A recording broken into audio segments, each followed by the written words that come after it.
आपकी आंखों पर पट्टी बांधूंगा। उन्हें मूल्यों के रूप में आप दोनों के समक्ष लाता हूं। फिर जानूंगा मैं अपने पिता का नाम।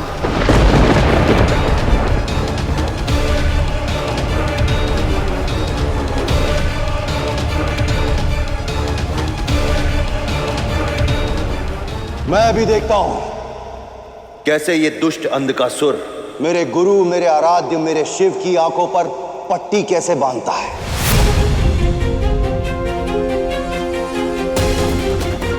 मैं उसे अपने महादेव तक पहुंचने ही नहीं दूंगा।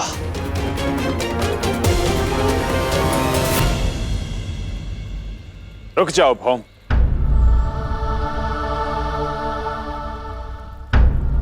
अपमान तो तुमने भी किया है अपनी माता का। उनका पक्ष जाने बिना, समझे बिना उन्हें बुरा भला बोला है। आपने शिक्षा प्रकाश फैलाने की दी, किंतु आज तक मुझे ही अंधकार में रखा आपने। पूरी माता है आप। बताइए कौन है मेरे पिता? इसलिए अंधकासुर की भूल सुधारने से पहले स्वयं की भूल सुधारो।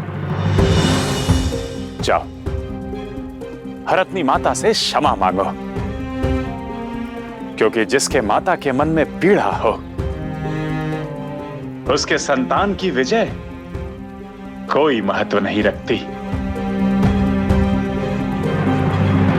हाँ भौम, जाओ अपनी माता से क्षमा मांग कर आओ। सच्चे हृदय से पश्चाताप करो, क्योंकि यदि माता दुखी तो शिव दुखी। जानता हूं महादेव, कृपया मुझे बताइए कि आपकी दूसरी गुरु दक्षिणा क्या है।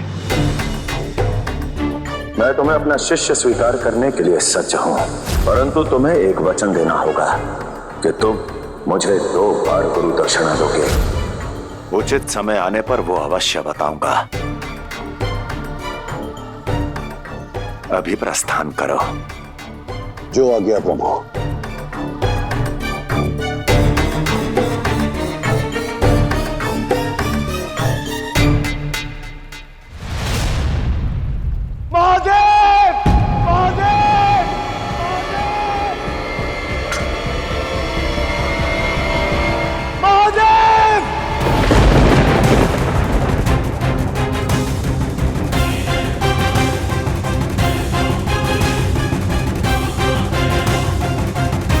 अब जाइए महादेव, अभी आप अंधकासुर से युद्ध नहीं कर पाएंगे,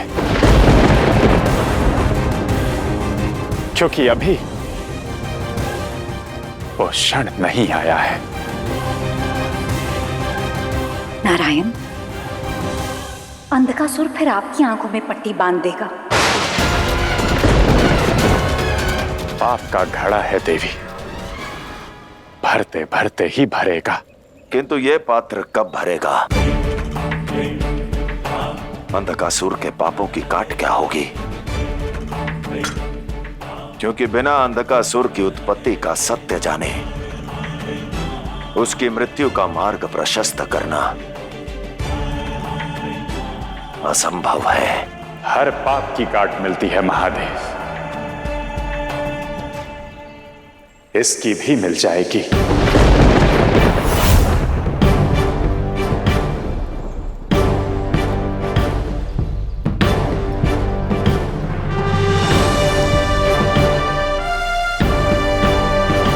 चलिए देवी।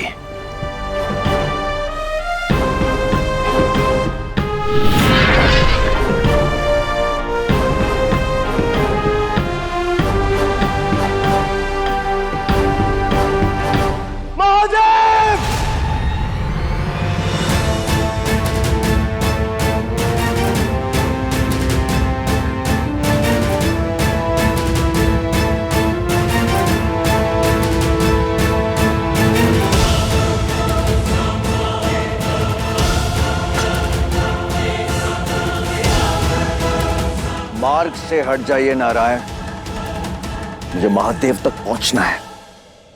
और आप मुझे रोक नहीं सकते। कदापि नहीं अंधकासुर। मैं अपने आराध्य महादेव तक किसी भी संकट को नहीं पहुंचने दे सकता।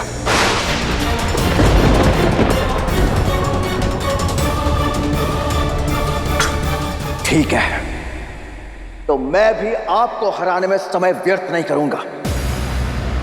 आपकी भी आंखों पर अंधकार की पट्टी बांधकर सदैव अंधकार में ढकेल दूंगा। घोर अंधकार। ऐसी तुम्हारी इच्छा।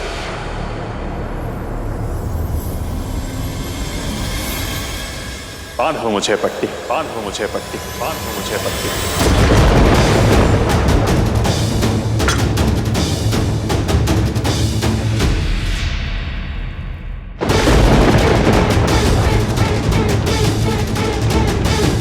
नारायण इतनी सरलता से समर्पण कैसे कर सकते हैं? ये नारायण की सरलता नहीं, कुटिलता और छल है।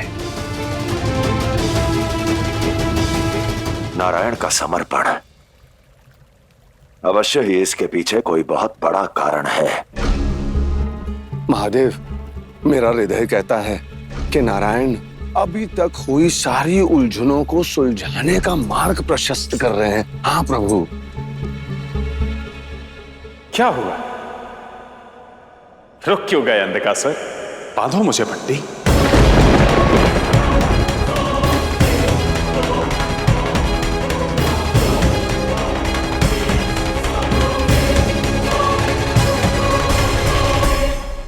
घोर अंधकार प्रबल रहे, प्रबल रहे, प्रबल रहे।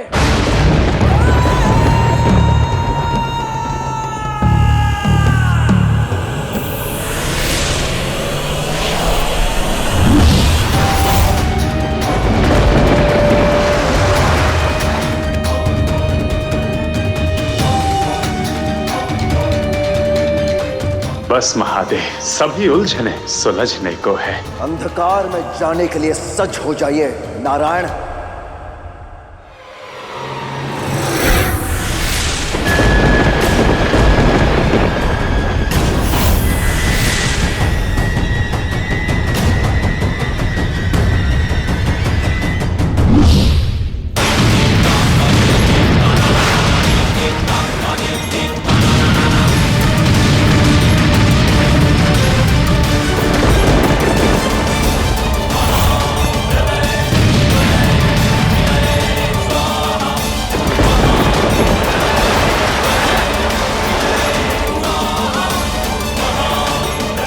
अंधकार में स्वागत है आपका नारायण।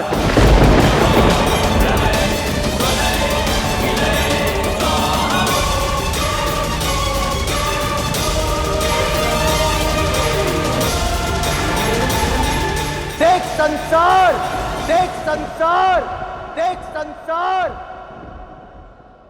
त्रिदेवों में से दो की आंखों पर अंधकासुर के अंधकार की पट्टी लग चुकी है और अब बचे हैं तो सिर्फ तुम्हारे देवों के देव महादेव। उन्हें भी नेत्रहीन करके अंधकार में सदैव के लिए ढकेल दूंगा।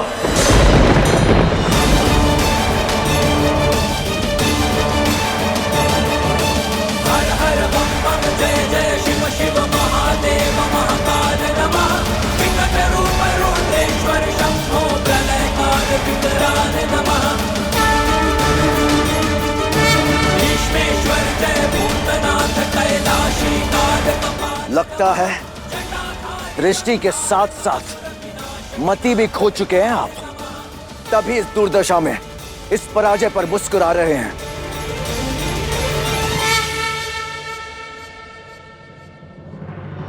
ये मुस्कान प्रकृति के अद्भुत खेल के कारण है अंधकासुर, कि एक वृक्ष के दो फल, किंतु एक कड़वा तो दूसरा मीठा।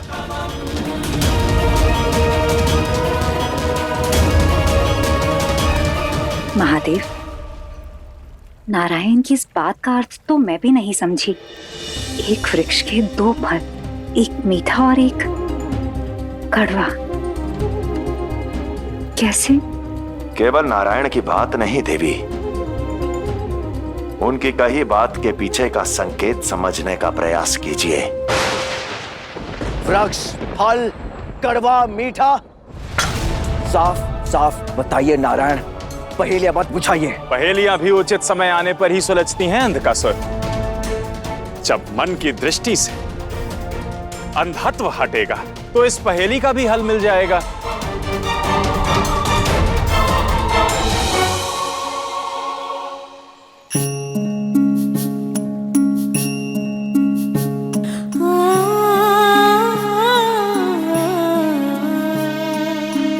जब तक मैं अपने पिता को खोज नहीं लेता, अपनी पहचान प्राप्त नहीं कर लेता, मैं आपको क्षमा नहीं करूंगा। पुत्र की कही हर बात स्मरण है मुझे। उसके प्रश्न का भी भान है, किंतु ये भी पता है कि वो मुझसे कितना प्रेम करता है। अब मैं क्या करूं पुत्र? कैसे बताऊं तुम्हारे पिता की पहचान तुम्हें?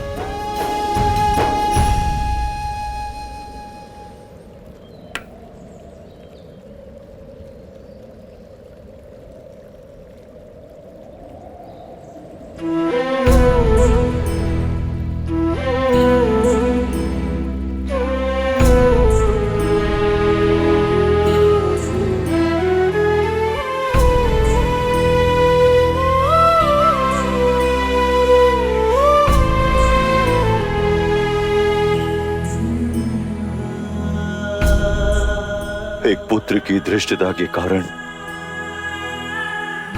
उसकी माता का हृदय दुखा,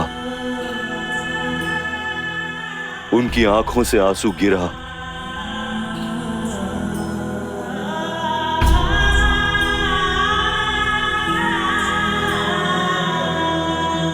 एक पुत्र के सिर पर इससे बड़ा कलंक कुछ नहीं होगा माता।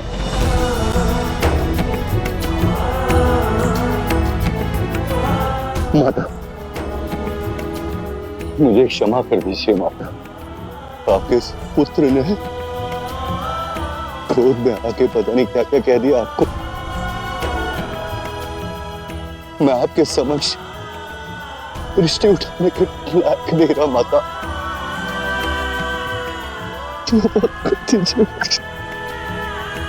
भौम, उठो पुत्र। अपनी माता की दृष्टि में पुत्र कभी अपराधी नहीं होता है। तुम्हें जिस ग्लानि का आभास हुआ है उसे तो तुमने अपने आंसुओं से ही धो दिया। देखो, मैंने तुम्हें क्षमा कर दिया।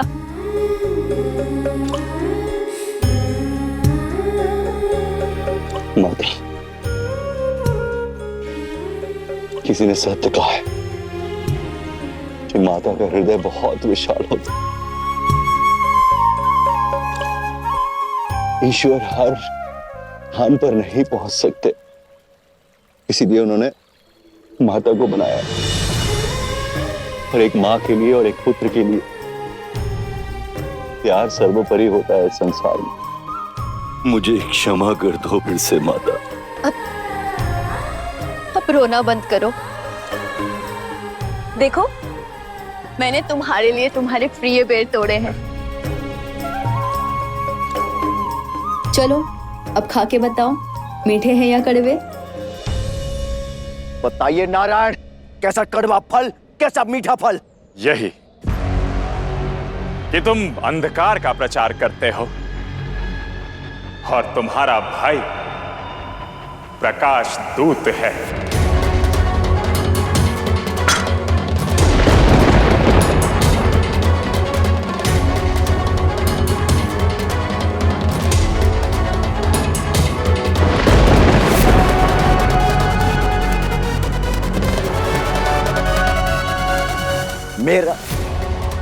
मेरा भाई? कौन है मेरा भाई नारायण? बताइए।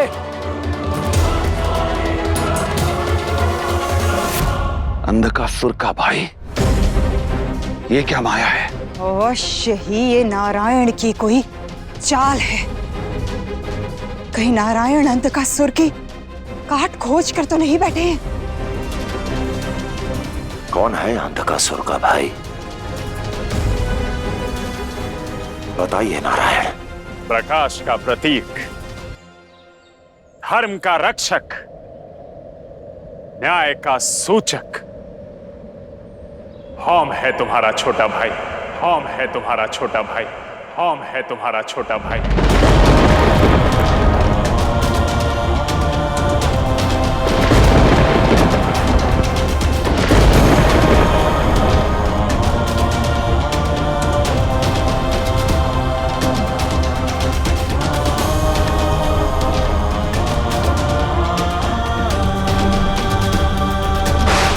भौम अंधकासुर का भाई है।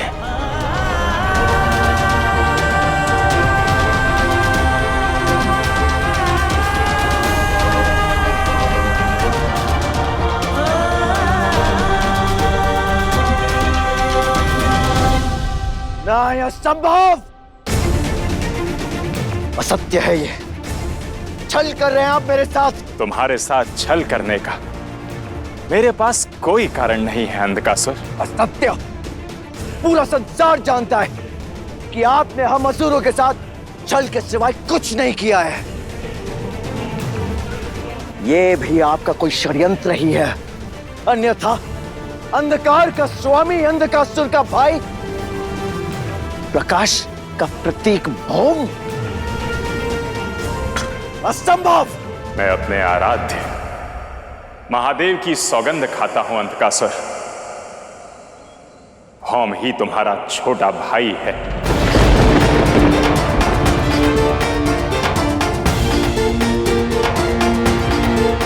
नहीं, मैं नहीं मानता आपके इस सत्य को, आपकी इस सौगंध को। अहंकार के मद में मेरे आराध्य महादेव के सौगंध को असत्य मत कहो अंधकासुर। यह समस्त संसार साक्षी है कि नारायण कभी भी महादेव की झूठी सौगंध नहीं खाएंगे।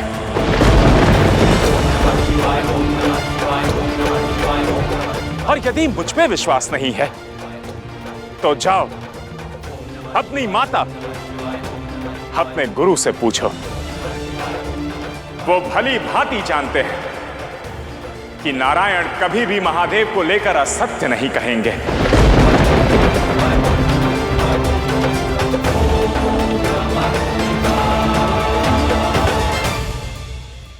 अर्थात आपका शिष्य भौम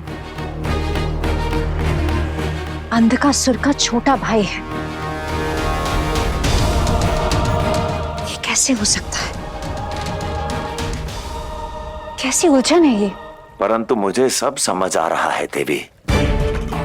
कदाचित इसी कारण मैं भौम और अंधकासुर की उत्पत्ति, जन्म और पिता से अनजान हूँ।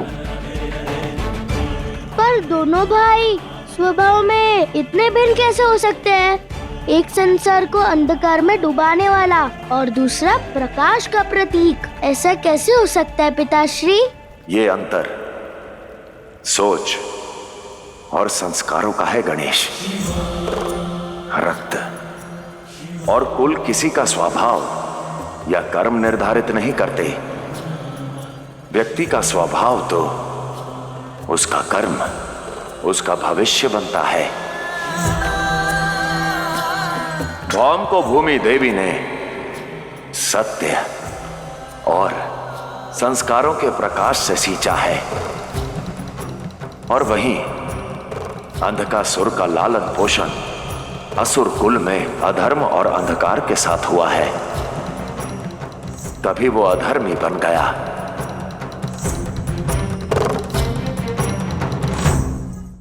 चलिए एक क्षण के लिए मान भी लेता हूं कि आप सत्य कह रहे हैं। यदि आप ये जानते हैं कि भौम मेरा भाई है, तो आपको यह भी पता होगा कि कौन है मेरा पिता, कौन है मेरा पिता, कौन है मेरा पिता।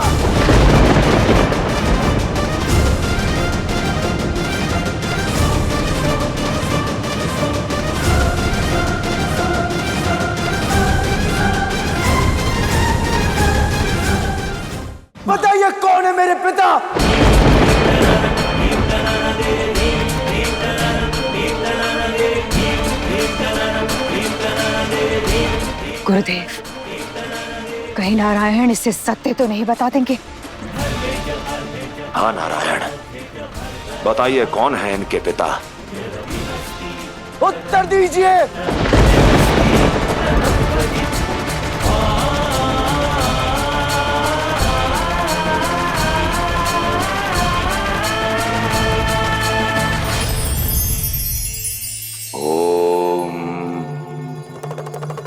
युग जो भी हो, युद्ध से नहीं बचता। इसलिए आज आपको एक ऐसा अस्त्र देता हूं जो हर युग, हर काल आपको सफलता के शिखर पर पहुंचाएगा। और वो है शांत और स्थिर चित्त। स्मरण रखें, लौह ही लौह को काटता है और स्थिर और ठंडा लौह विचलित और उत्तेजित लौह को काटता है। इसलिए सदैव अपने मन को शांत रखें। आवेश में लिया गया एक अनुचित निर्णय आपके जीवन को तार तार करने का बल रखता है।